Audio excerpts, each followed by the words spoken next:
Hello and welcome to Cricbuzz Comm Box. A little update at the halfway mark of the Indian batting effort. GK, with me is DK. This, of course, is the Cricbuzz Comm Box. India put into bat by Aiden Markram. Very good power play.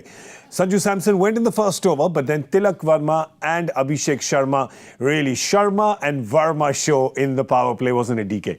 Oh, they were brilliant. Lost an early wicket, but by gee, some of the shots that Abhishek and Tilak has played, especially Abhishek, the kind of shots that he hit in terms of sixes, quite astounding. Got to understand that he is coming off 2 low scores. Most batters would have said, boss, let me take some time. Not Abhishek Sharma. Not him. No. Anything but that. That Sharma in his name, wo Sharmate nahi hai. He's not shy at all, right? He's going to go express himself, and it's exactly what he did, the style he plays. One of those sixes over cover was just beauty. The space that he made, the room that he got for himself and hit that. He was all over South Africa. They were very happy to see the back of him. So kind of right now with 3 wickets, they somehow just feel like they've managed to claw themselves back just a tad bit, you think, South Africa? For sure. Whenever you lose a wicket, there's always going to be a slowdown of run rate. But losing 2 obviously always slows it down further. But if India can manage to replicate what they've done in the first 10, which is 110 again, then India are in a good position. Doesn't make, and I don't think viewers should get too excited. 220 is definitely not par. Probably a little more. That's how good this pitch is. The boundaries are short, like we spoke about. So they need to do very well. But at this point of time, they're all set to do that. Last year, South Africa has chased 250 plus on this, right? So they'll look at that and they'll go, yeah, I mean, we can do this. But that's still a bridge too far. Right now, India is just looking at maximizing the back 10. Of course, happy that Suryakumar Yadav, they managed to get, cheaply. You get him for 1. You'll take that any day because everybody knows what kind of destructive force he is. But do keep one thing in mind, that India is playing 1 batter extra today. Correct. Yeah, Ramandeep has come in place of Avesh Khan, which means the batting has got extended to number 8. So which means after Hardik, there's still Rinku to come, Akshar to come, Ramandeep to come. So there's still enough batting for them to push. I don't think India will be happy with 200 at this point. It's got to be above. It's got to be above. 200 is not going to be enough. They need to get closer to 220, 230. I know we're probably sounding greedy here, but on this pitch, with these 2 batters and 3 to come, you would expect them to do that. Yeah, being a little realistic given the conditions and given the size of this ground. Plenty of catching practice on those grass banks. And of course, not a good day for the bowlers. I think it's alternating. The first game, not good for the bowlers. The second game, very good for the bowlers. The third game, well, back again. Odds stacked against them. Well, there you go.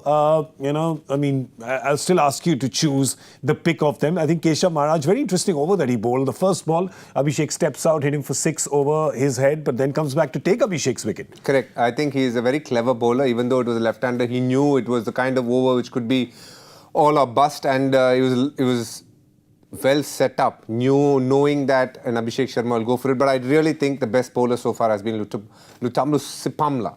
Because of how well he bowled the 4th and 6th over of the power play. You got to understand, those are 2 tough overs to bowl, especially when the team was 3 overs, 40-42. They're going to come hard at you. To bowl 2 overs for 16 in that phase is quite brilliant. But also, if you want to see that bowling card again, because you know how I have been going on and on about Gerald Coetzee, and it looks like I jinxed him today. You have, for sure. I don't think you should say anything else, because he's had 2 gun games and today has not been his day. Every day can't be your day, right? So right now, it's the day of the batters. It looks like it's going to be a batter's day. South Africa is not going to panic too much. They're not going to panic anything under 200. They know that they can get it. They have the batting. It's not too many games in a row that Klaasen and Miller don't come good. So they'll be looking at that. And for India, you're going to see perhaps at this point, Hardik Pandya telling Tilak, you be the aggressor. And I'll just make sure that I'm around? In an ideal world, that's what you would like Hardik Pandya to do. But just the way he played the first ball tells me that he wants to go very hard right from the start. First ball, step out, looking for that big 6, tells me it's a shot that he's thought about only because of the way he batted in the last innings. He wants to make a mark in this innings with the bat and bat at a very high tempo. Tilak Varma should just do what he's doing, which is to hit the odd boundary, keep rotating strike. Hardik Pandya is going to try and go big. All right, so we will be changing our score guesses. Remember, Zahir said 170, I said around 180, DK said 190. Zahir's not here now, so, well, you snooze, you lose. So we can change our score guesses. I'm going to 222. And I was going to 212. Oh. 212, 222. And Zach, well, he sticks with 171. Don't tell him. We'll be back for Cricbuzz Live at the end of the 20th over. Let's be friends and let's not tell him. We've changed our score guesses. His still stays at the losing guess of 171 because there's no way. Well, fingers crossed, but there's no way that it's going to be his score guess. Well, that's all we have time for on the Comm Box. We're going to see you at the end of the 20th over, so do join us then. From GK and DK is all we've got. Bye-bye.